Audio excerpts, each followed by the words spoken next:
because I do 1,300 crunches and sit-ups 4 times a week. What's a dose? Can you translate for us? Winner of the gold medal and the champion golfer of the year is Ernie Els.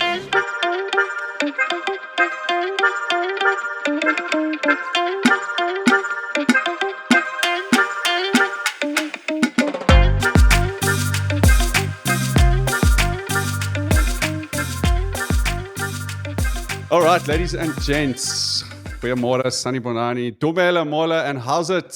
Welcome to the Goat Track, the podcast about golf and golf-adjacent stuff, mostly from Africa. It's TBag here. The T-sheet is absolutely brimming today, full of talent. We've got both the regular boys back. JDv back for some travels. How's it going, JDv? What's up, Terence? Hoff, back from nappy changing probably 10 minutes ago. Nice to have you back on the show. Thank you, T. Nice to be here. And guys, we've got a new guest today on the show. Welcoming Michael Palmer. Mike, former member of the Sunshine Tour and now working for the tour on the commercial side. Mike, welcome to the show. Very nice to have you with us. Thanks, Terence. Thanks for having me. Guys, I am super pumped. This is my favorite time of the year. It is links time. Brimming with excitement. We have the Scottish Open currently happening live on TV. There's a whole bunch of other sport happening as well. And the Open Championship looms. I've been absolutely diving into on all the online content I can. I've been sharing a little bit with you guys. We've been sending some back. It's just a good time of year. I need to just quickly remind everyone, we are, as at the Go Track, we have started a collaboration with Wonderpar, the golf app, the free app that rewards you for simply playing golf. So by spending time on the golf course, you can earn Wonder tokens, which you can use to purchase golf offers and experiences. Golf offers include things like discount vouchers, entry into raffles and competitions. If you listen to our last episode of the Go Track, we had Jiran, one of the founders of Wonderpar, talking about a recent trip he did to the USA, where he brought back some pretty cool golf brands. I call them offbeat golf brands, but stuff that you wouldn't be able to necessarily buy in South Africa. So you can think of things like Good, Bob Does Golf, etc. And they did a big drop of merchandise on the Wonderpar store. I'm not sure how much of that stuff is left, but go and check it out. They also offer Wonderpar course boosts. So as some of you will remember, members of our home courses, so that would be Gowrie Farm and Cotswold Downs in KZN, as part of our partnership, we have boosted these courses on behalf of the Go Track for all our listeners. So anyone who plays these courses, you'll earn roughly 60 Wonder tokens, which I think we calculated last time, Jacques, is around 30 Rand per round of using using the app. So that's pretty decent. We do plan on boosting more courses across the country as the Go Track membership grows. Wonderpar, set foot on any golf course and watch your wallet grow. Crushing the ad reads this morning. Guys, loving it. Loving it. It's just briefly around the table. It's open. I'm going to call this Open Championship Week. We're in the build-up here. How are you guys feeling? Where are the excitement levels? How much content have you consumed?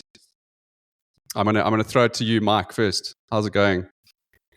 Yeah, I think it's pretty exciting. I think the Royal Troon Golf Course is a hell of a venue, and based on the last edition of the Open, that battle between Phil Mickelson and Henrik Stenson.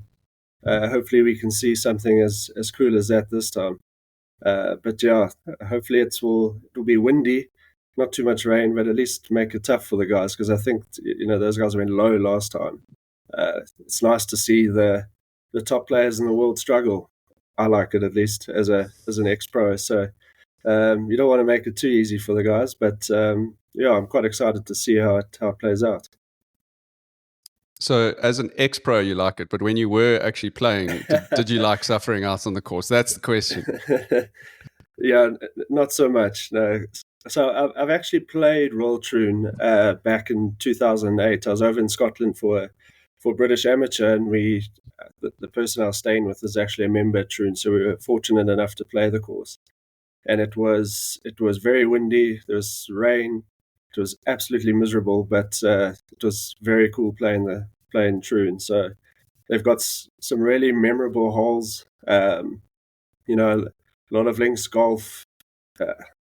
Some of the holes can be a bit repetitive, but at Troon, I felt like every hole was quite unique. From the postage stamp hole, the eighth hole, it's literally like a gap wedge or a pitching wedge. And yeah, I didn't hit the green when I played it, and there's some really cool holes there. And having played it, it's really nice to watch. Really good players play the golf course at least. Hoff, how you feeling in the run up to the Open? I'm super psyched. T, this is my favorite major out of all four. I follow Gary Player's views in that respect, at least to number one. Not necessarily the Masters being number four, but I get super psyched this time of the year because it's such a lack of field. But more than anything, we can watch from the first tee time to the last tee time. We can watch the guys coming in. We can watch the battles unfold. And the sun's still usually up here, so it makes a huge difference. But to Mark's point, it's very different golf to what we're used to seeing or falling asleep to on the PGA Tour. It's exciting. There's wind. Looks like there's going to be a little bit of dampness, maybe not too much rain, but hopefully a little bit of rain just to make those Americans struggle a little bit more than everyone else. But I'm super amped for the Open. Always amped for the Open. Always a good South African presence in it. Good South African history. So as you can tell, I'm really excited for it. Jacques, you're going to give us a little rundown now of Royal Troon, but you can maybe kick that off by giving us your. You probably haven't consumed too much content since you've been sitting with your feet up in the Wild Coast for the last week. But I know you always find a way to find a bit of golf content wherever you're sitting. So I'm sure you tapped into a little bit while you're in the Wild Coast. Yeah, you spot on. I did find a way to find some signal whenever we were in the car finding another fishing spot, and managed to quickly catch up on what was happening. Look, I'm excited for this as long as the weather plays ball. We were talking about the pros struggling, and if it's mint conditions, I've got a feeling they could take it apart, but they pretty much take most courses apart in mint conditions. But the conditions here look like they can get absolutely diabolical. So I'm holding thumbs that the weather plays ball and we get some rainy, windy, testing, cold conditions, which I will dive into one of the players in particular who I think is going to struggle there.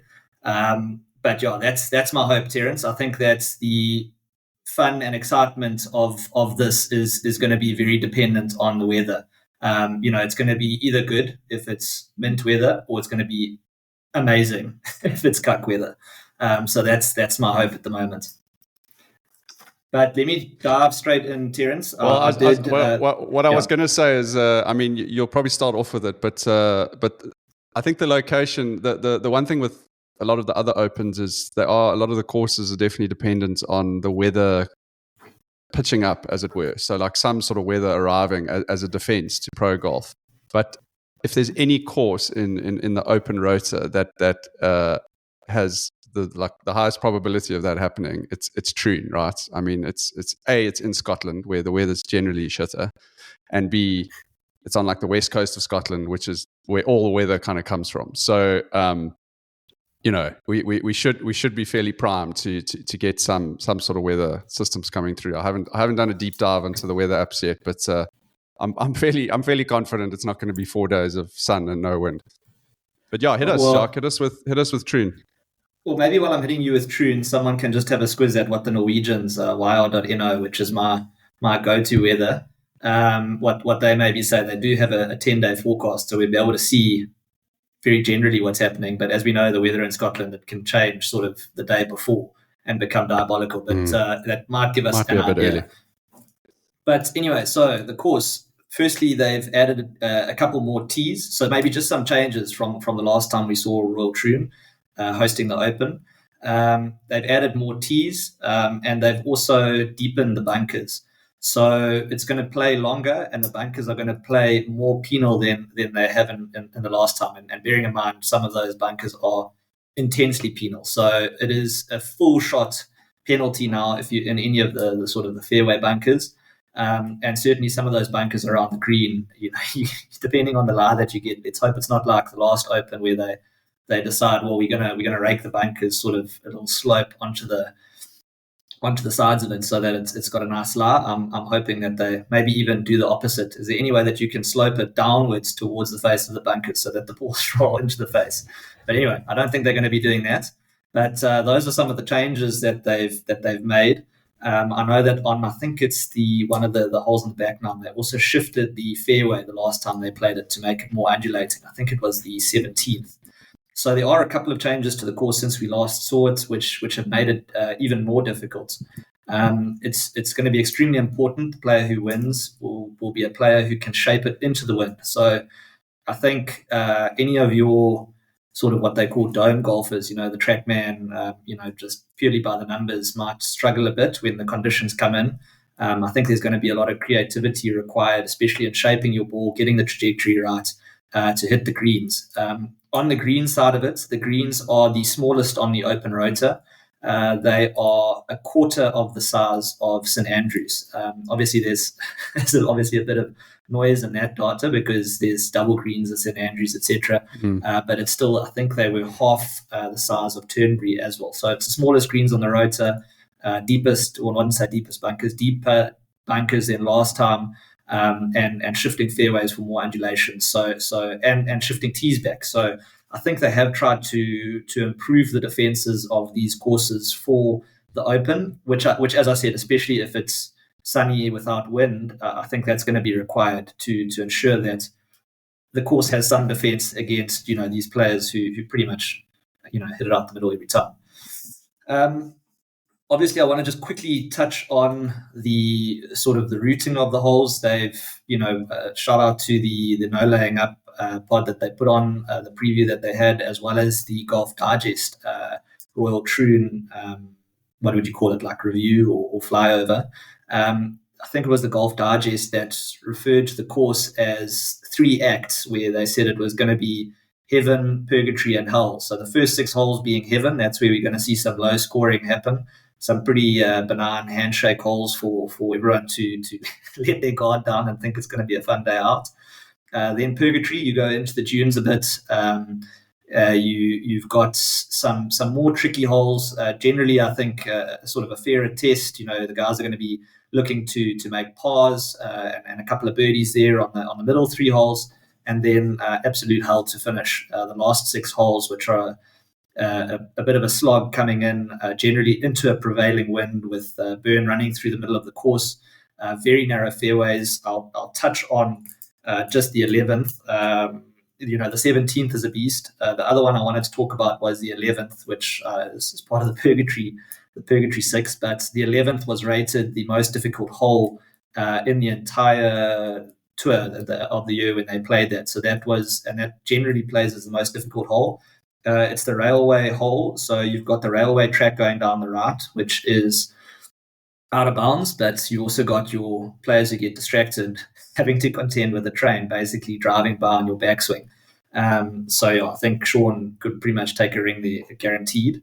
But you've also got the gorse on the left. Last time they played at Troon, they cut the gorse down for spectators, and they've said that this year they're going to leave that pretty gnarly. So you can't miss it left or right. Otherwise, left's a lost ball, right's out of bounds, basically re-teeing if you don't sort of find the middle of the fairway there, and then into a tight green. So just look out for some big numbers on 11. Hole 8, obviously the famous postage stamp that Mike referred to. Why was it called the postage stamp? Just a quick one. It was a gentleman called Willie Park Jr., who's actually a 2-time Open champion in 1887 and 1889. He said it was, basically as sort of as thin as a postage, as thin as small as a postage stamp. You've got the coffin bunker on the left, which is quite a sick course design. I don't know how many coffin bunkers you'd be seeing these days, but it looks pretty sweet. And yeah, the postage stamp, as Mark said, is only playing 112 meters. So for those guys, probably a gap wedge if there's no wind. But I think it's going to be one of those similar to TPC Sawgrass, where if the wind's directly into you or coming off at a bit of a gust, if you don't get the trajectory right off the tee, you're not going to find the green. And if you don't find that green, you're bringing in some big numbers. One of the players shot a 15 there, and they said it was like a horrible game of ping pong between the bunkers. So there are some big numbers. It also basically put paid to Tiger Woods' chances when he played there. I think he took a triple on the postage stamp. So that's one to look out for. Hole 8, hole 11, as I said, the railway hole. And then check out on the 15th and 16th, there's a house in the middle of the fairway. I know on the no laying up part, the guy mentioned that it's not owned by the golf course and there's still people living in there. Did a bit of a fact check on that, which wasn't right. It is maintained by the golf course by Royal Troon, and I think Did you do a deed search on the property? I've sent the email to Hoff. He didn't reply to me. I'm just looking at while you're describing all of these holes, I was just looking at Hoff, and he just started looking visibly uncomfortable at your descriptions of like how they've just made the bunkers deeper, the green smaller, and I could you almost started going white there, Hoff. You just have to watch it on TV, bugger. You don't have to actually play it, so don't stress too much.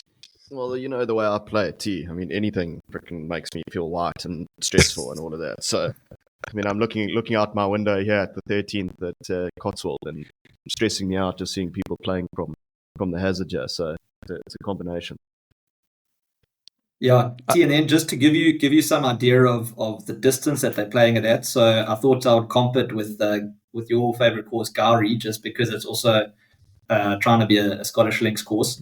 So Gowrie off the yellow is playing at 6,400 meters, and Troon is playing 6,600 meters. So 7,200 yards, 6,600 meters. So that's a task in front of the boys.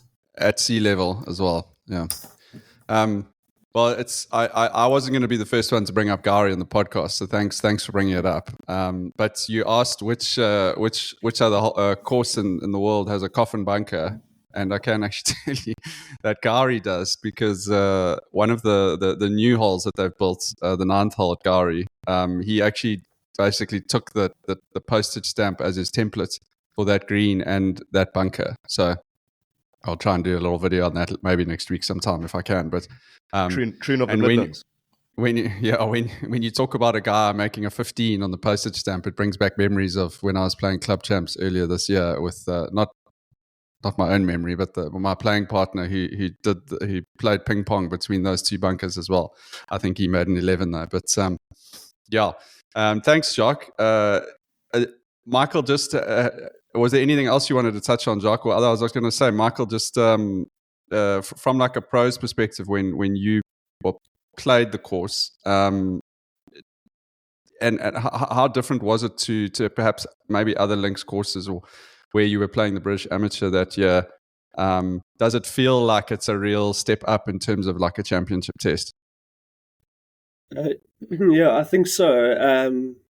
The course that comes to mind for the South African audience would be Humewood. It's probably our only true links golf course in South Africa. So that postage stamp, if I remember correctly, the wind is always across, and it's very similar to the 6th hole at Humewood, which is also like a wedge, depending on which tee box and where the wind is. You're generally hitting like a wedge or a little chip 9-iron, and it's to a small green. You play ping pong between the two bunkers on either side of the green. So for me, if you want to picture the postage stamp hole, the 6th at Humewood's a really good one. And then, like Jacques mentioned, the 11th hole, I do remember that being quite a beast. You can be aggressive and hit a driver up there because it is a long hole, and if it's playing into the wind, you're almost forced to hit a driver, but it's quite daunting because, as you say, you're either losing a ball or you're going out of bounds. There's no, like, if you hit the fairway, there's no other option. So and then you still got over 200 yards to the green, where the out of bounds is literally on the edge of the green, and if you miss the green left, you're back in the bush. So it's just a mean monster of a hole. But so that year I actually played the British Amateur at Turnberry, which was also a great golf course, and that was before Trump made the additions or the changes to the course. But yeah, I think as South Africans we have great weather, and I play in Johannesburg a lot. You just hit the ball high with lots of spin, and it's fairly straightforward. But when you go down to the coast, we have the benefit of having good weather in South Africa. In Scotland, it's cold. You've got a few layers on. Your hands are cold. Your feel is out, and it just seems more difficult. But the ground is firmer. You can be more creative with your shots.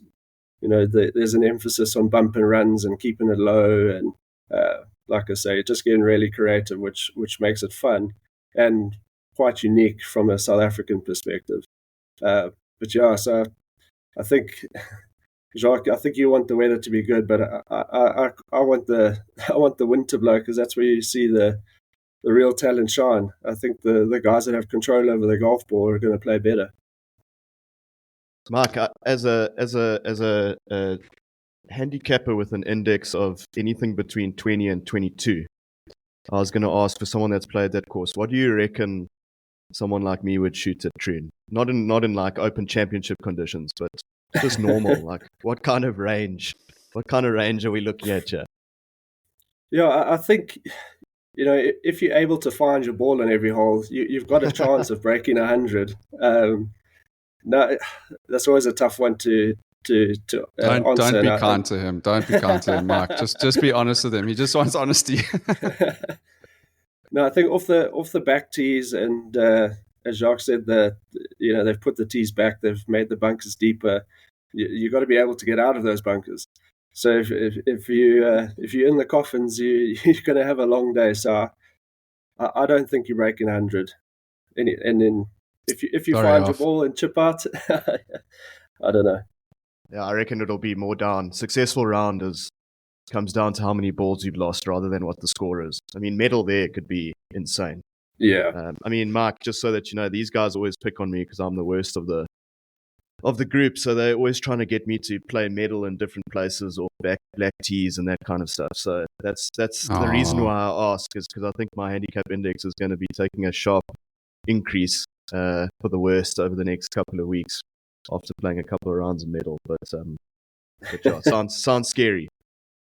Just two quick things, and then we're going to move on. But Jacques, just looking briefly at YR, and as you say, subject to change as we get closer. But right now, they're predicting 20 mils of rain on Thursday with 48 kilometer-hour winds. Sweet. And 20 km/h winds on Friday, Saturday, and Sunday. Is that all right? And I'm sure there'll be some rain probably thrown in there as well. And it looks like the wind direction is changing between all those days. So I think we may see some and what we love about these sort of tournaments, I think we've said this before, is just seeing these pro golfers get really frustrated and seeing the conditions and the bounce of the ball, the face of the bunker, just seeing it get under their skin. And to me, the Open, and this is why when we get into our picks, I put a lot of emphasis on guys' previous Open results because I think it does take a different type of player. It's not like target golf that they play on 80-90% of the year. So, and then secondly, Jacques, that video with a Golf Digest, I really encourage everyone listening to go and watch that video before the Open starts. It's about 20 minutes long, basically every hole fly through of Troon. But most importantly, it's narrated by Iona Stephen, who honestly, I think I could listen to her narrate a description of a cardboard box. It's just, it is just a very, she's got a very epic, soothing Scottish voice. So yeah, I sent you guys a photo. I made my kids watch that at 6 o'clock this morning before Paw Patrol hit the TV. We watched 20 minutes of Royal Troon. So yeah. Guys, we've kind of started. This is the first podcast, and for those of you who've never listened to us before, welcome. We've started a little collaboration with the guys at Golfchamps, and we have previously done these picks for the Golfchamps before every major. It's also why we have Mike on the show with us.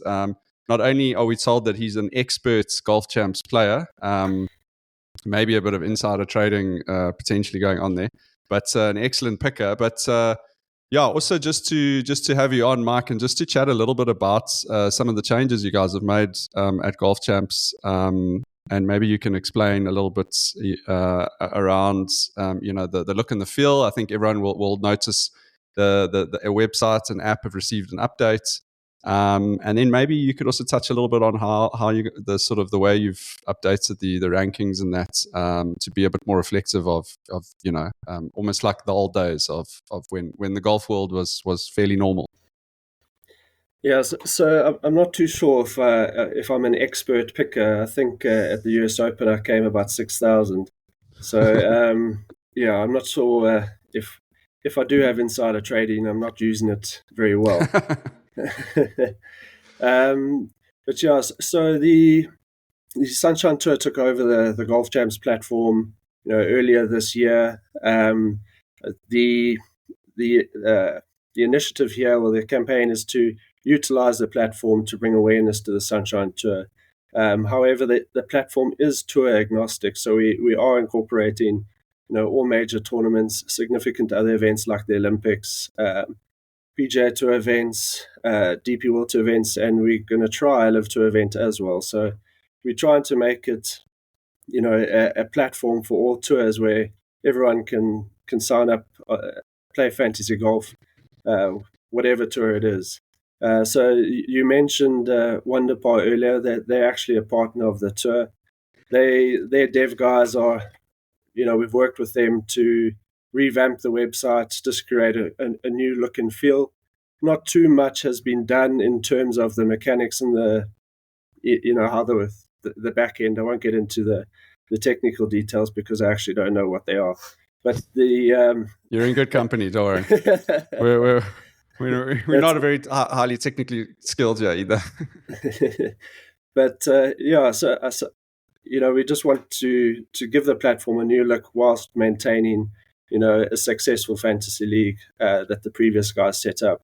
In terms of, how we come to the rankings, it's been quite difficult. The website was designed to pull in the world golf rankings of each of the players. However, in recent times, with Live Tour players not being ranked, or they are being ranked, but they're not playing ranking tournaments, and it kind of disrupted the mechanic of the Golfchamps platform, where you could choose a really good player who's ranked over 100, and then you could basically choose number 1, 2, and 3 after that. And and the whole purpose of having to choose 4 players over their combined ranking over 100 is to make it difficult to get to 100. So you would have to choose players above 50 or towards the 80, 90 mark, just to make sure that you get all your players to add up to 100 or more. So we've gone to a seeding system where, like in tennis, for tennis tournaments, someone could be ranked 100th in the world, but they might be the 5th best player in the tournament, so they would be ranked 5. So the field size is usually 156, so you would have a rank a seed, I should say, from 1 to 156. And this should make it more difficult to choose players, and hopefully makes it more interesting and competitive on the platform. But again, this is it's a work in progress, I could say. It's not final, and we continually working on ways to make it better, make the platform more fun for the users to play, and any feedback or any comments that people send in or send via email are more than welcome. No, awesome. I mean, I think it's. I think we welcome the changes. We've had a bit of evolution this year with doing picks, on the platform, and I think I can't quite remember, but for two of the majors, I think we were still in that sort of weird era of like being able to pick like a Bryson at like 300, and then just load your team. Listen, I tried that, and it didn't necessarily always work. So it also brought quite an interesting dynamic.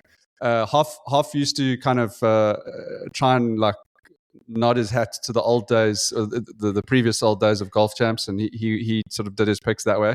But I think it makes a hell of a lot of sense to have the seeding system, and then that also allows you to move into other tournaments, as you say. So I see, on the schedule you guys have got. You're talking about doing a live golf event. You've got the Olympic golf in there. You've got some Sunshine Tour, local golf, which I think honestly will be really interesting, and I really like encourage people to look into that, and we'll hopefully be doing some chatting about some of that, because there's going to be a huge number of players there that people won't be familiar with, and I think that process is just the fact of doing your research for your team is quite an interesting process. So celebrate the changes that have been made. Guys, we are going to get into the picks now.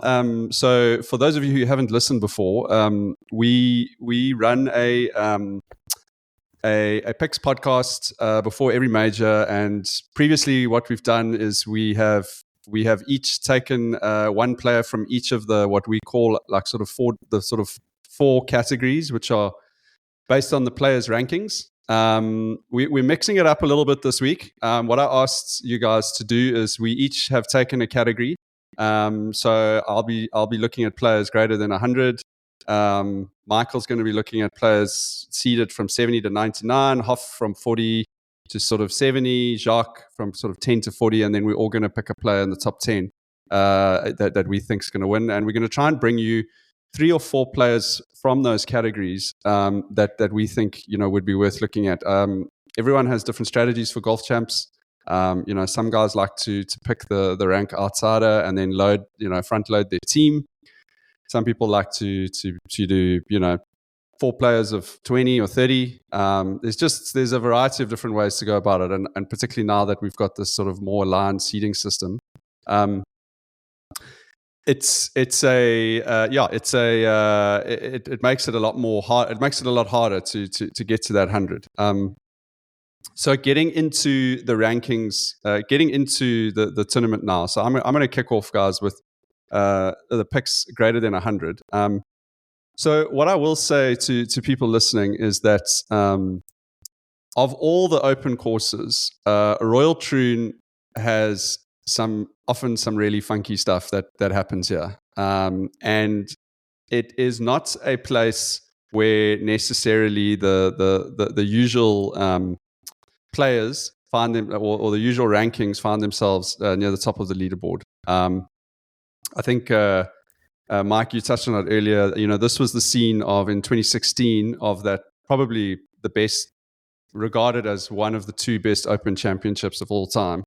With that epic duel, essentially it became a 2-day duel between Stenson and Mickelson. And I know, Mike, you mentioned that Stenson finished at 20 under in that tournament, but he was 14 shots ahead of third place, who was at 6 under. I mean, it was the most outrageous performance by those 2 players. Phil Mickelson finished at 17 under, and then third place was 6 under. So, and there were quite a few kind of interesting names that completely fell out of that tournament because of the weather. So weather has a big impact at Troon, and depending on which side of the draw your players are, you need to take that into account. You guys are going to have to do a bit of research if you want to have a good chance at this one. Watch the weather forecast coming into Tuesday and Wednesday, but that's why we thought we're going to give you 3 or 4 players from each of these categories, and then hopefully some of them fall, on either sides of the draw, and you guys can pull on them. Alrighty, Jacques, I want to ask you. I did a bit of a stats mission this week on the majors and on the Open Championship in particular, looking at players outside of the top 100 who played in those majors. The results were pretty interesting. So. I looked at the last 7 years of majors, every single major. I excluded the Masters. The Masters is not really like, it's very hard to bring into these, to compare to the other majors because it's a limited field. They only have basically the top 60 in the world there, plus like a couple of like former champions and has-beens and that. So you don't get it's also played at the same place every year. Right, exactly. So you don't get that mix up, yeah. So of all the majors, players, what percentage of players ranked outside of the top 50 on average for the last 7 years would you say finished inside the top 10? On average. So, on average, I would say inside the top 10. Probably let's say 5%. Okay, it's 24% across all the majors. Jeez. So players outside of the top 50 finish in the top 10. It's 24%. Okay, so you're basically saying that out of all of those players outside of the top 50, what are we saying? A quarter of them, or there's a 25% chance that one of them's going to finish in the top 10. 1 in 4. Yeah, exactly. And would you guess what that number has been at Troon for the last 3 Opens played at Troon? Players outside of the top 50, what percentage of them were ranked higher than 50th in the world who finished in the top 10? Okay, well, I think it's across probably the last 3 tournaments at Troon. Well, I mean, the way that you phrased this question and also knowing that some of the bigger players have come out, I would say that's got to go up. So I'm going to say 35 to 40%. Okay, it's 50%. Okay, so 50% in the last 3 tournaments at Troon, half the players in the top 10 have been from outside the top 50. Okay. The next stat is looking at players who were ranked better than 25 in the world. So on average, 56% across all majors, 56% of the top 10 is made up of players who are within the top 25 in the world. Okay. At Troon, the last 3 times they've played, then that number goes down to 40%. So you don't have to be a statistical genius to work out that there's quite a lot of variation that happens at Troon. Some people might not like this because we might be saying that you could have a Todd Hamilton type winner, but this is what happens at Troon. This is part of the DNA of Troon. So this is quite important when people are doing their picks. And then last one was in the last 4 Open Championships. The average number of players who were greater than 100 world ranking. Now, obviously, the last Open Championship is a little bit distorted because of the live rankings, but I have looked at the previous 4 as well. 25% of the top 20 were greater than 100 world ranking. Now, that kind of blew my mind. That's just for the Open Championship. So, what we're saying here, guys, is that this greater than 100 category that I'm about to go through, don't sleep on this category. There's some data here which backs up the fact that particularly at Troon and particularly in the Open, you get these diamonds in the rough that come through. And so if a player is bringing a little bit of form in and they've got a little bit of links, golf skills and past pedigree. Yeah, that's the word. Thank you, Hoff.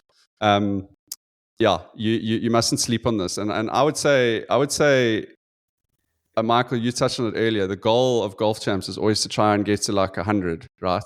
But I don't really think that should be people's goal when they're picking this week. Like, I think you must just find. Yeah, I think you obviously have to get to more than 100, but don't feel like you're choosing a crap team if your ranking's like 150 or 160. Like, pick the right players. Like that's kind of the message that I'm getting out there. You don't have to get to 100 or 101 because particularly at Troon and particularly at the Open, there's a lot of data which shows that there's a lot of random players who make their way up. Yeah, you've sold this category very well, and I will add that there are a lot of ties, especially on the global prize pool. That global pool at the top of the leaderboard, there's often a lot of ties, and those ties are broken, or the tiebreaker is your total ranking. So the higher your ranking, you'll win that tiebreaker. So it's maybe not a bad strategy. Okay, that is Although, interesting can I because quickly, I didn't know that. Terence, I also think that what you're highlighting is only the upside, which is as Mike said, you're selling your category well. But I'd love to know the percentage of that group that actually failed to miss the cut compared to the other guys. Because what we also know about Golfchamps is that if you have a player that misses the cut, that's pretty much done deal. So yeah, if you want a coin flip and pick a team that's 300, good luck. I wouldn't say that's a good strategy. Ooh, bit of spice, yeah. Bit of spice.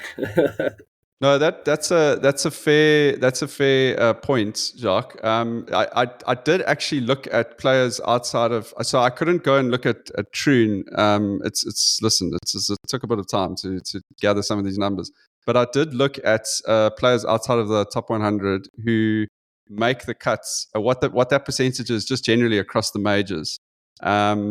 And interestingly enough, it sits at around 28%, 29. It sits at around 30% of the 30% of players who make the cut come from outside the above 100, which is also pretty interesting. It varies quite a bit between. Interestingly, it varies between the US Open has a much lower number of players, and then second is the Open, and then the PGA actually has which kind of talks to how the PGA is actually definitely the probably the shittest major. It has more players outside the top 100 who seem to make the cut, and less players in the top 20 who make the top 10. So there's some pretty damning statistics there on the PGA. So from what I'm hearing you saying here, Terence, is that looking back at the way we've done the categories in the past, this was the lapdogs. So what you're telling me is that these aren't actually lapdogs. That David Duval is not a lapdog. And that David Duval is a lapdog. Denwit Borrie Boonsub is also not a lapdog. So I'm interested to see what we're getting at. I'm doing my best to drive some interest into my category here, but listen. Having said all of that, this was tough. So it's like the process of like remining an old mine dump. You know, you're just hoping to find something in there that other people have missed. But so you're basically a Zama, Terence. Exactly, yeah. I felt like one this week. But Hoff, you're not going to be... Look, I haven't gone too far down the leaderboard when it comes to the rankings, the seedings, when it comes to the players I've picked. Most of them are like less than 110. So starting out, guys, my first pick is number 101, Mr. Romain Langasque. So what I'm looking for basically from these players is a little bit of form and a little bit of open pedigree. That's basically all I'm looking for. So Romain Langasque, he's a 101. He's had 2 top 10s in his last 5 starts. He's currently tied 24th in the Scottish Open, which is pretty epic. And he's played in 4 Opens previously, and he's made the cut in 3 of them. So, that's good enough for me to make the list. All right. Next player, guys, is Marcel Siem. Recently won the Italian Open. He is ranked at... sure, I got to quickly check on your... I think he's 103. 108. I'll confirm that. 108. 108. 108, okay. Yeah, Marcel Siem's 108. He has he has played in 5 Open Championships before. 5 or 6. Sorry, he's played in 6. He's made the cuts in the last 2 Open Championships, finished in the top 20 in 2021. He is currently lying in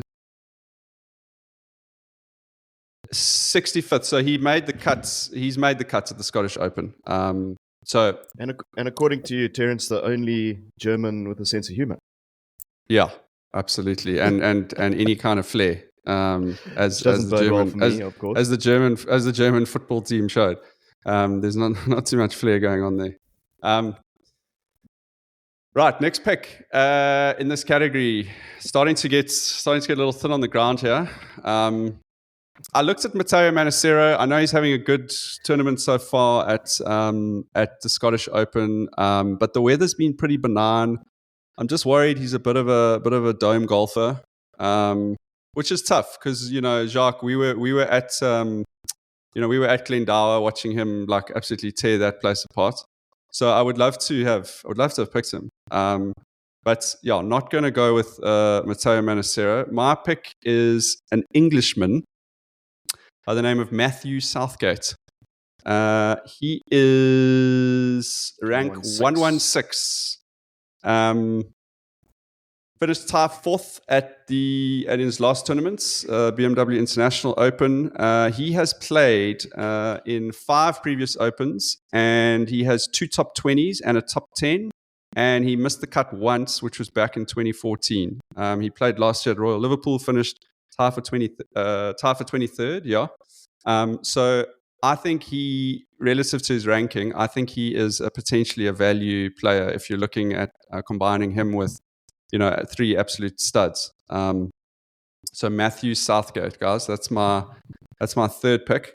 My last pick is it's a bit of a gut pick, guys. Bit of a passion pick, but I'm gonna go with Ernie.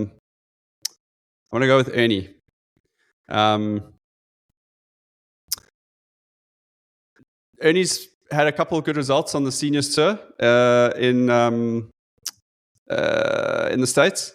I don't really need to talk much about his open pedigree. Look, has been a bit of a tough scene the last 4 or 5 majors that he's played in, a couple of opens, but I just feel like he's got a bit of that inner gears to get through like a windy, wet, damp, soggy Troon course. So probably not the most data-backed pick. A little bit of passion here in this pick, but listen, there's not a lot to work with down near the end here, guys. So that is my final pick. Is Ernie? We're just looking for him to make the cut. I feel like he's got the guile. He's got the experience playing in like really crappy conditions in links golf, and he does have a little bit of form on the senior tour. So. With that, I am going to throw it over to you, Mike. You're going to run us through your picks for ranks 70 to 99. Yeah. So this for me is an important category because I think most people, if they're thinking like I am, are going to use 70 to 100 to make up their difference. So generally, guys choose, one of the 3 picks that are quite low ranked, and then they use someone from this kind of area, and maybe after your huge sell-in of the 100 plus Terence, that they might be choosing that category. But so this category so this category for me is quite an important one, and generally my feeling is to pick someone that is going to make the cut, someone who's a solid player. They've had decent form of late. There's quite a few good players in this category at the moment. So obviously the first one, number 70, is Robert McIntyre. Obviously, home soil. He won last month. I think it was about a month ago. The RBC Canadian Open. He's been playing on the PGA Tour recently. I think he's 44th when I did my homework on the PGA Tour FedEx Cup. He's runner-up last year at the Scottish Open. So for me, he's a good pick. That would be my first one in this category. The second one in this category for me is going to be. I'm struggling between Nicolai Højgaard and David Paig. So Nicolai is obviously a very solid. How do we pronounce that? Are we comfortable with that pronunciation? Puig? Puig? I don't know. I think I know you're talking about that. Yeah. So I'm just going to say David is ranked 85th. DP. Yeah, that's it. And Nicolai is ranked 82. So David DP is he's second on the Asian Tour Order of Merit at the moment. He seems to be quite a solid player. However, Nikolai's a fairly steady player on the DP World Tour. So I think my second choice would be Nikolai. But for me, that was a tough one between the two. And then the next is, do you go with someone who's won an Open Championship before, like a Zach Johnson, although he hasn't really featured much of late on the PGA Tour. I think he's over 100 on the rankings on the PGA Tour at the moment. So for me, I considered him, but I skipped Zach. Guido Migliozzi. He's also been playing quite well. I think he's top 10 on the DP World Tour Order of Merit, or the Race to Dubai, I should say. He won fairly recently. I think it was the end of June he won. So for me, that would probably be my next pick, Guido.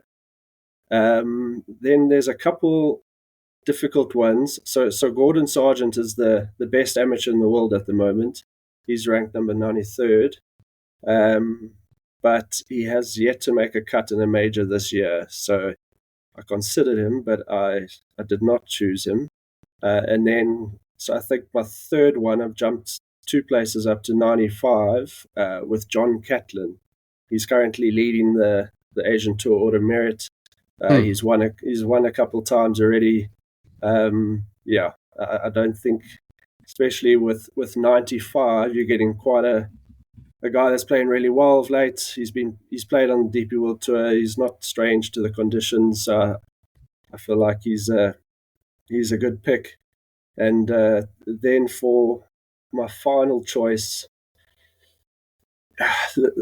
this Is John Catlin? Sorry, does John Catlin play on Live, or was he one of those like super subs? Because I see he's played 2 Live tournaments this year as well. Yeah, so that would have been.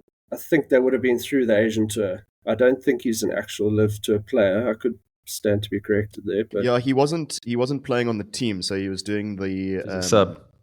He was doing the Anthony Kim thing, and then trying to get enough points to qualify for a team next year, as far as I understand. Okay.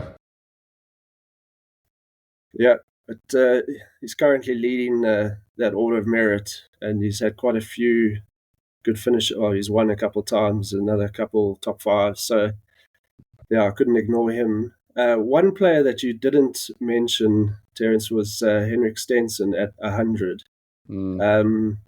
So in terms of emotional picks, this one would be the emotional pick for me. Obviously, the past winner at Royal Troon. However, his form of late, I don't know if he's a family man now and he's kind of he's in retirement mode and playing on the Live Tour, because his best finish this year has been an 8th on Live. He's currently sitting 36th, and I think there's about 48 players. So it's completely emotional, but I quite like Henrik Stenson.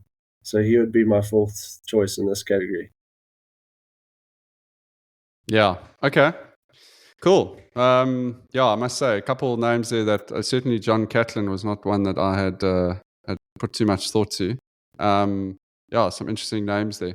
I really wanted to. If you're going to pick one out of my category, then I'm going to throw a name in out of your category. Yeah, which is it was a bit cheeky, but 99 and 100, it's kind of no one's counting. Yeah. You can probably just go and I quite like Matthew Jordan at 98. He was the Royal Liverpool member who played at Royal Liverpool last year, and I think he finished in inside the top 15.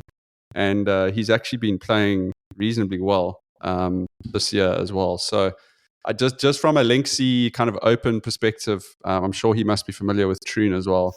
That might be someone that guys want to look at as well. That allows you to basically pick whoever you want after that with 98. Yeah, and I would add that Rikuya Hoshino. So for me, it was. I mean, if you want to constrain me to my category and not let me get 100, I would probably choose Hoshino, because he's 3rd on the DP World Tour at the moment. He's had 3 runner-up finishes. He's won I think he won in February. He's been a really solid player this year.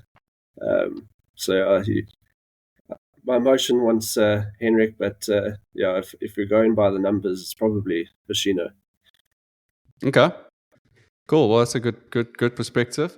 Hoff, I think you're up next. Looking forward Yeah. to this. This was the old farm dog, or what was it? The farm dog category? I can't remember. But anyway, it was somewhere around there. It's an important category because there's some really good names in here. A lot of past winners. So I mean, I looked at 40 to 79, 40 to 70 kind of thing. And I mean, you got Adam Scott in here, who's obviously a past winner. So a little bit of a potential heart pick there. Jason Day, who was T22 in 2016 at Troon. So, you know, looking at people that know the course and have played well there before. Cam Smith, he's 44, also an Open Champ Pass winner, 22 to 1. Obviously, Brooks Koepka.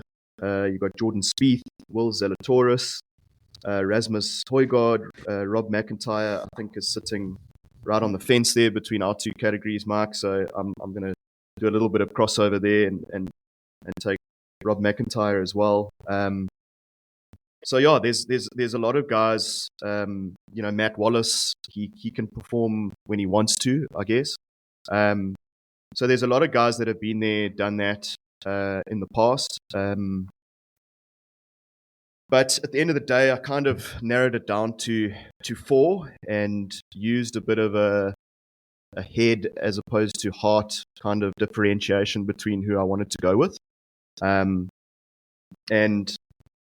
going right down to the bottom, Mark, you mentioned him. It would be very much a combination of head and heart with Mark, with Robert McIntyre.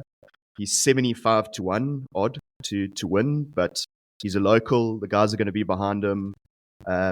He should be good in the weather if it is blowing, bearing in mind he's from Scotland, although I didn't go deep enough to know where in Scotland he's from. So very much he doesn't live that far. He also lives on the west coast. Okay. He lives a bit northwest of. So I think Rob McIntyre might be a good one. He's in decent amount of form, as Mike mentioned earlier, winning the RBC Canadian.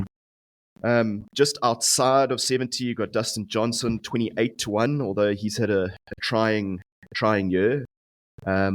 And then reaching just slightly out, quite an interesting one, Emiliano Grillo, who is 78, so just outside of this category, but I thought I'd mention him anyway. Quite an up and down player, sort of does well at the more low-key PGA Tour events, but he was tied 12th at Royal Troon in 2016.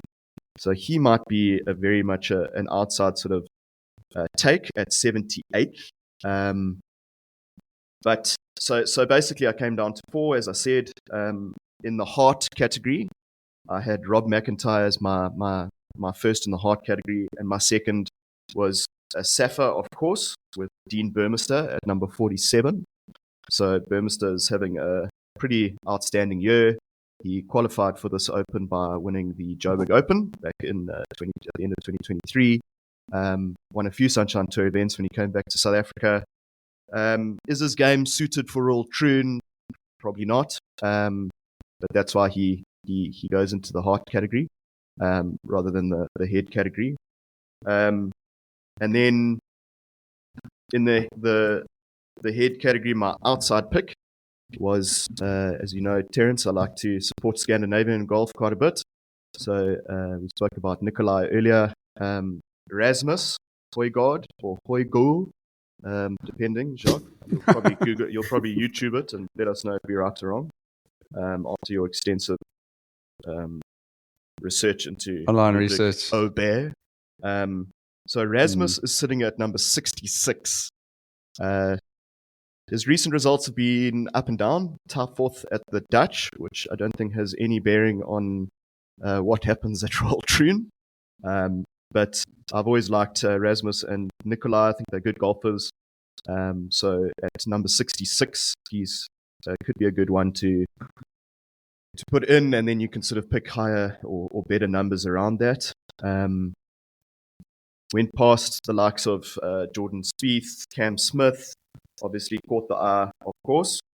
But I did settle on Brooks Koepka as my pick.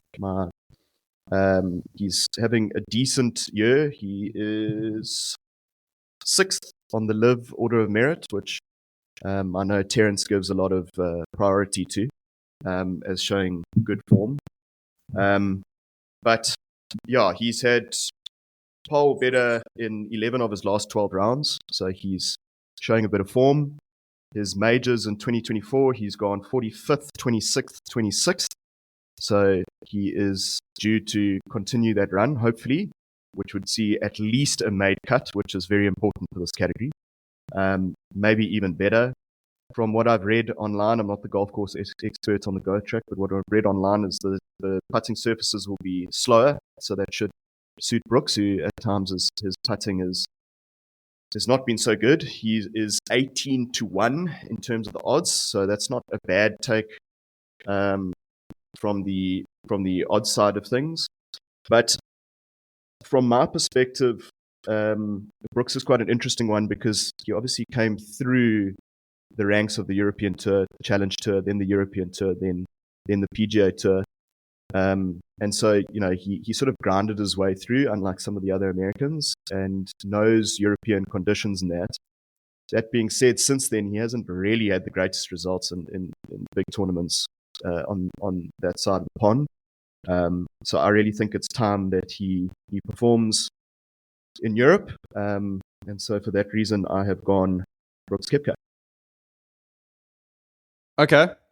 Yeah, I'm kind of on the fence with Brooks. It's so hard to know which version of him is going to show up. So, but I do like some of your other picks there. But interestingly enough, there's quite a few interesting, what I regard as links, not specialists, but good links players around that sort of 60 to 80 category. When you look on there, see Brian Fox, Ewan Ferguson, they're all in the sort of mid 70s.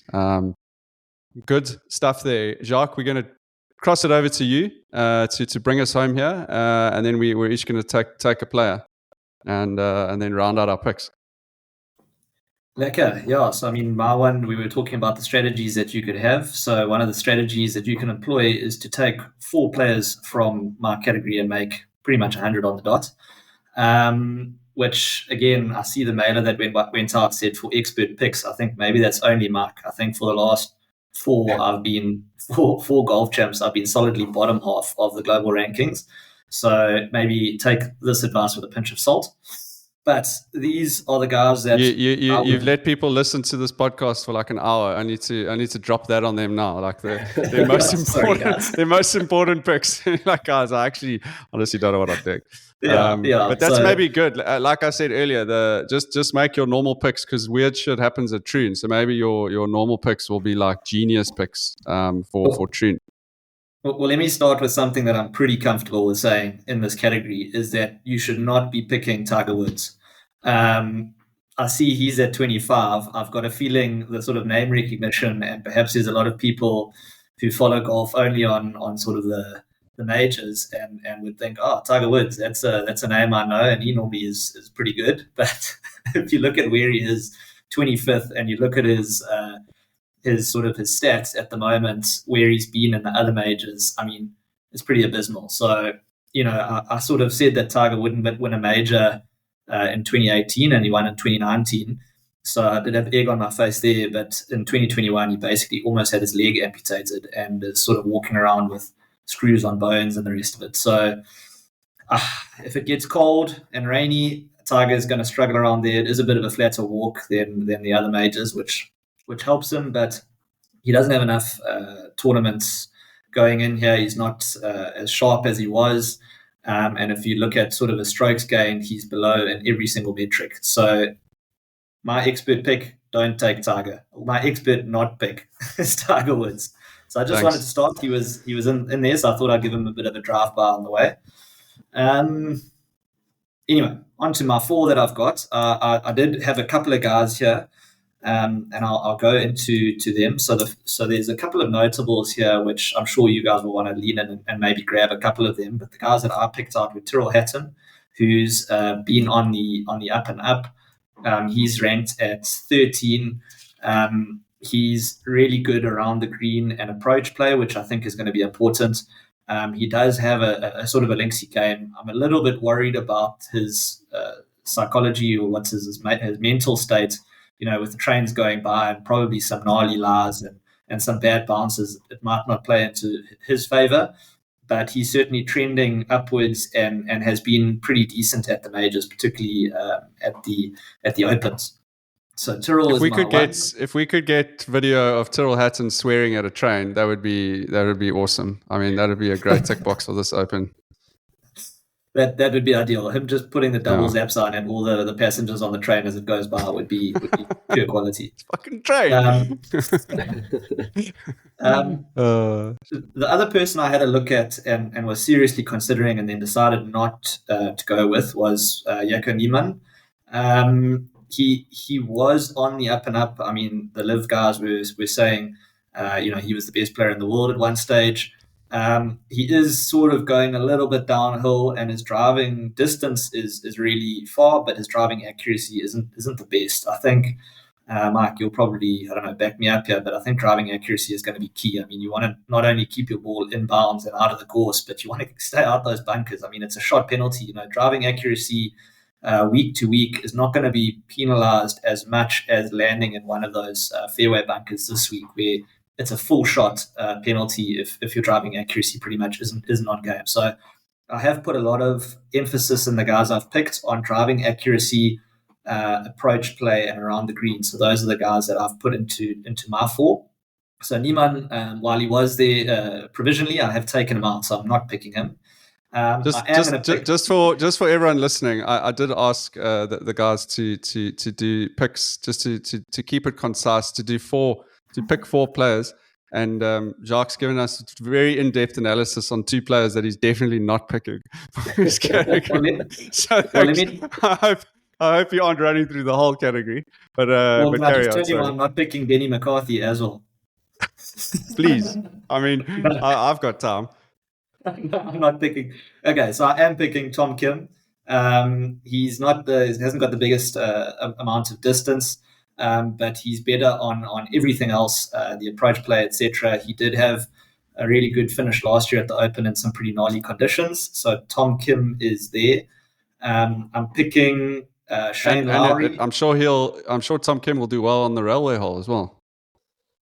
Yes, because he also has that little train that he rides around from the Netflix series. So yeah, that will hopefully make him comfortable. Well, that's his nickname is from that cartoon, Thomas the right? Tank, Thomas the Tank. Yeah. I'm sure he'll crush the railway hole. Yeah, imagine he just blows out on the railway hole badly. That'll be there'll be a lot of memes. There'll be a lot of memes of him, like of that picture of him riding on that little train around his house. I'm sure. Or basically they'll Photoshop his face onto the train coming past, or Photoshop him onto the train as it goes by. Okay, this is something to look out for. Tyrrell Hatton and Tom Kim on the railway hole.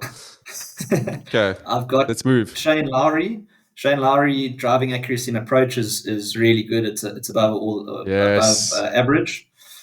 He also did. Love Shane Lowry. You don't have to sell me on Shane Lowry.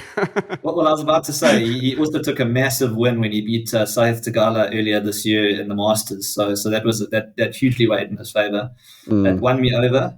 He's obviously also won at Royal Portrush in some pretty biblical conditions. So I think if the wind gets up and the conditions get a bit tough, Shane Lowry's done it in that sort of a cauldron. And then my 4th pick, I've got Seb Straka, who is also very good in driving accuracy and approach.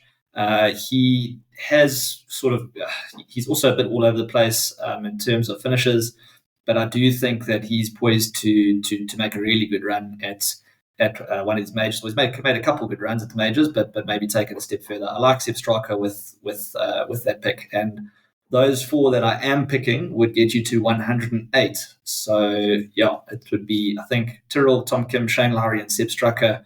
Not a bad stable to go in with. Thank you, JDv. I think another positive for those last 2 players you picked, both Lowry and Seb Straka, both very unlikely to be blown over by the strong winds that they're forecasting at Trin. So I mean, that's another positive. Okay, guys, we've covered kind of from rank 11 upwards. So what I said is we're going to do a quick round the room here. You have to pick a player you think is going to win, I guess, or at least finish in the top 2 or 3 from the top 10. There are no duplicates allowed. So if your player's off the table, sorry for you. And because you're the guest on the show today, Mike, I'm going to give you first dabs. You've got a full plate there. Who are you taking in the top 10 to win the Open Championship? I'm going to choose Tommy Fleetwood. I think he grew up playing in these conditions. Actually, that British amateur that I played at Turnberry, he was in the final and actually walked with them playing 36 holes. He ended up losing, but he did come second there. So, I think could be a little bit emotional, but he has shown some promise in some major championships and big tournaments around the world. So, I think I'm going to choose Tommy. I'd love Tommy. I love that. I think it would be a great win. Yeah. Hoff, I'm gonna give you the next step. Well, it's obvious, T. Should I just write Ludwig Aubert down? Well, the thing is that I said I was going to pick him for every major this year, and then I deviated off that, and with the only time I didn't pick him, he ended up almost winning it. So I have to pick him. I mean, he's definitely part of my actual golf champs team, which, funny enough, Tommy Fleetwood is as well. So I have to go. I have to go Ludwig, and correct me if I'm wrong here, Jacques Aubert. Currently also leading the Scottish Open. I think it's Aberg. Exactly. Aberg. JDv, you can take the third pick. I'm happy to go last. Terence, there's still so many good players on the table. Can I just tell you who I'm not picking from the top 10 first? Yeah, you've got 7 players to take off the table, and then tell us who you are picking. I think you go first, Terence. Otherwise, you're going to hear my dog's picks in the background. No problem. Guys, I'm going to pick Rory. I mean, I think he's obviously playing well. Obviously going to be gutted from the US Open. I think the hunger is probably burning that fire is burning even more. Jury's out whether Rory's like a bit of a dome golfer himself. Although last year in the Scottish Open, he showed some real like kind of prowess in adapting some of his game, playing flighted shots and that. Seems to be playing well in the Scottish Open this year. If Rory's on the table, I'm going to take him off, which JDv leaves you to pick. You would think Scotty Scheffler, but that is not the case. I am going with Jon Rahm, surprisingly. Goodness gracious. I think Jon Rahm has a serious point to prove. He's also a player that plays well with the chip on his shoulder. Only thing I'm very worried about with Jon Rahm is also his mental state. We saw him get pissed off with a drone behind him at the Live tournament. So with the train behind him, it might be also quite a tough scene. But I do think he sets up well for this, other than obviously driving accuracy, which I just put basically all my eggs in that basket. But I don't know. I've just got a strange feeling Jon Rahm hates to be the forgotten man. He's still playing good golf. He's still obviously way above average in terms of all the strokes gained that he's getting, and has maybe been a bit forgotten on Live recently. But his results have been decent, obviously, other than the he hasn't performed well in the majors this year. But I've got a feeling Jon Rahm is going to make a bit of a comeback this week. Isn't he still injured? No, he finished tie 3 at Nashville, so he's back. Okay, all right. Doesn't necessarily mean he wasn't injured. It is a Live tournament after all. He did finish tie second at the Open at Royal Liverpool as well, which I didn't. I just had a look at that right now. So nice, JDv. I like it. Guys, we're probably running a bit over our schedule here. In fact, pretty far over our schedule. Just to round out, Hoff, briefly, just sort of take us through all the Saffers in the field. We do like to give our local guys a shout out. There have been some guys who've qualified through various means, and then also guys who, we've got I think it's our biggest Saffer turnout at the Open. So maybe run us through all the guys who are playing. Sure. Yeah, so we've got 8 Saffers in the field this year. Christian Bezuidenhout, obviously known for his putting in that, qualified by virtue of being 20th on the FedEx Cup on the cutoff date, which I understand the top 20 in the FedEx at the cutoff in June get in. So it just sneaked in there. In his 4 previous Opens, his best finish is tie 49th. So maybe not a Golfchamps pick if you are thinking about going with the heart. Dean Burmester is the second Saffer in the field, obviously having a great year. We mentioned him earlier, 4th on the live standings. He's maybe not the greatest course fit, but he is having a good year if you're looking for a Saffer connection. One of Terrence's picks is Ernie Els. He is obviously a past champ and looking like he's really enjoying his golf on the Champions Tour. Might have to go to Mark here for a pronunciation check. I've always called him Tristan Lawrence. I've always heard Terrence calling him Tristan Lawrence. Not quite sure which one. It's Tristan Lawrence, yeah. Tristan Lawrence, I thought so. So he's playing in the Open. This will be his 3rd Open in a row. Louis Oosthuizen, obviously a past winner back in 2010, currently 5th on the live standings. Probably been a little bit absent in the golf world for the last few years, but does look like he's playing some good golf again. So he could be in the mix. I think this was one of your past picks, Terrence, Ryan van Veltzen, one of our Sunshine Tour boys. He's in the field, playing in, I think, his 2nd major. He was cut at the PGA Championship earlier in the year. That's 6 of the 8. Then we have one of the amateurs in the field, Alton van der Merwe, who qualified by virtue of winning the inaugural African Amateur earlier in the year. And interestingly enough, he won that ahead of probably one of our biggest up-and-coming talents in South African golf, Christian Maas. So that was actually quite a lacquer tournament, if anyone checked that out. I think it was a 3-way playoff at the end there, and I think Elton won it. Either won it with an eagle or he got into the playoff with an eagle. I can't really remember. There are 12 amateurs in the field this year, so quite a hotly contested competition for the silver medal. So holding thumbs that Elton can carry the South African flag there. And then the 8th Saffer in the field is a Sunshine Tour legend, been around the block for many, many years, Darren Fichart. He seems to have been playing golf for as long as I can remember golf in general. I think he turned pro in 94, so that probably says a lot. He hasn't been in the greatest of form of late, Mr. Fichart. Some horrible stats for him, unfortunately. How did he qualify? I'm not 100% Joburg sure. Open. Was it Joburg Open? Okay. Yeah. So this is his 7th Open that he'll be playing since turning pro in 1994. It's his 2nd time playing Troon. He played the Open in 2004 at Troon. It is also his first Open Championship in 7 years. So he hasn't played it for a while, but unfortunately for Mr. Fichart, a horrible stat, he has played 6 Opens and he has been cut in all 6 Opens.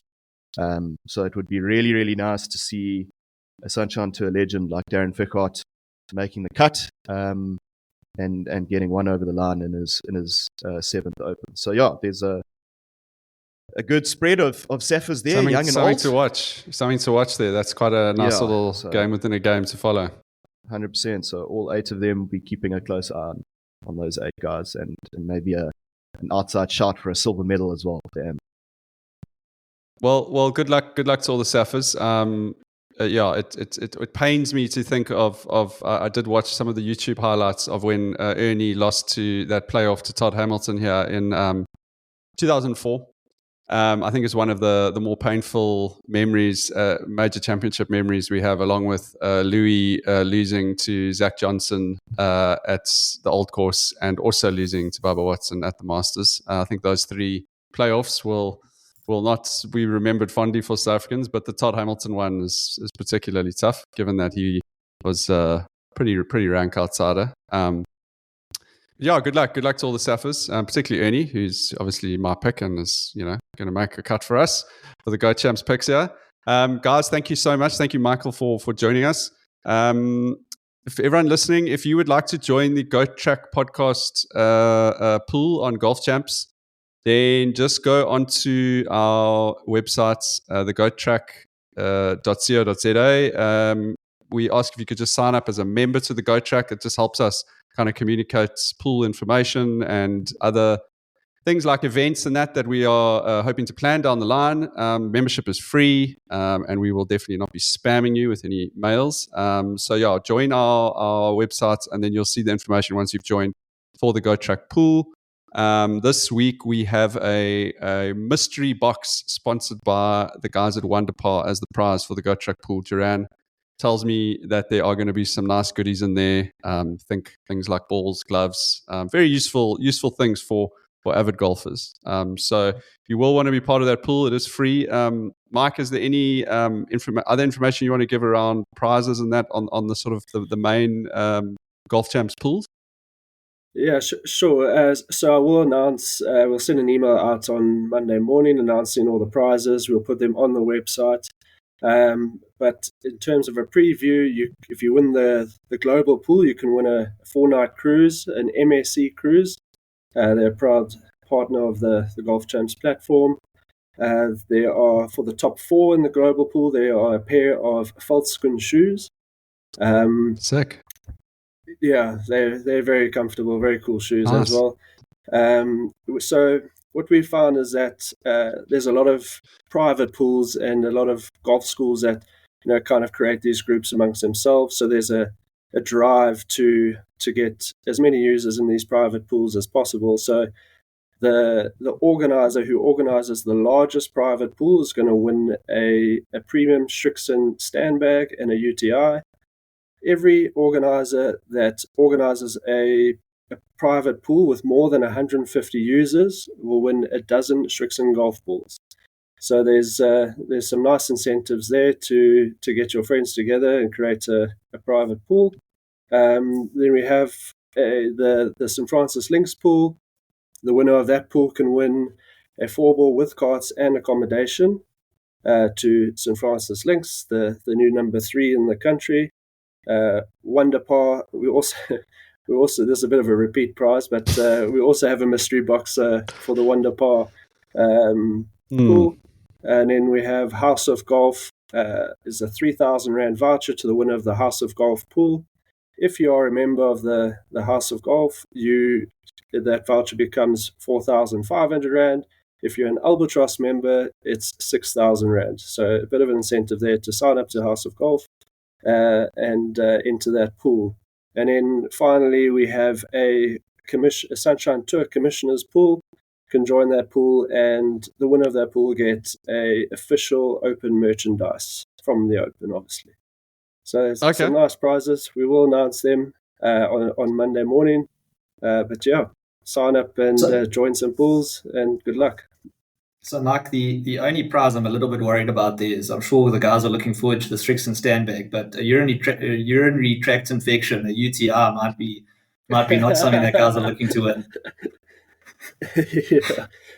What's a UTI? Sorry. So it's actually a driving iron, so a utility iron. Sorry. So it's either... Okay, that makes a bit more sense. Yeah. So well, that's amazing. That's awesome. Thanks, Mike. There's a proper smorgasbord of prizes there, and no doubt the usual private pool, internal games that happen between members of private pools. So yeah, guys, if you're listening and you've never played on Golfchamps, jump on, invite, start up a pool. Pretty easy cheat code to get 12 balls for your next round of golf, Hoff, by getting your own private pool going there with 150 plus people. And good luck, everyone. As I say, the more research you do, I think the more rewards you may get this year on Golfchamps for the Open. But keep an eye on that weather as well, because you may want to look at when your player is teeing off relative to when the squall from the ocean off Scotland is coming to drench all the players. Because in the past, it can make a massive difference to scoring throughout the day. Awesome, guys. With that, we are going to sign off just under an hour and a half. Pretty bang on 50% over our targets, which is pretty standard for us. But thanks, everyone. Thanks for listening. And gents, thank you so much. Thank you, Mike. Thank you, JDv. Thank you, Hoff. And thanks for having me. Yeah. Have a good one.